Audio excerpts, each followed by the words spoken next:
You can download your data at any time. Since Gradelink is a subscription, it means that you can cancel your account at any time. And if you do choose to cancel your account, you will still have access to your data until the end of the month. For example, if you were to cancel on May the 2nd, you would still have access to your account until May the 31st. After the 31st, then your account will be closed and you won't be able to log in anymore.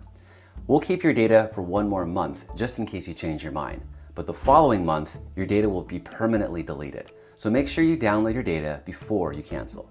You can download your data as a series of spreadsheets. For example, if I want to download the staff data, I would go to the Staff tab, Reports, and press Export. To download the student rosters, go to the Students tab, View Export, and press the Excel icon. To download the non-current students, I would click Inactive and then press the Excel icon. To download other items such as medical or behavior, I would just select that area and then press the Excel icon. To download transcripts, I would go to Transcripts and press Download. This will produce a PDF of the transcripts, which is great if you're trying to hand this to students or other schools.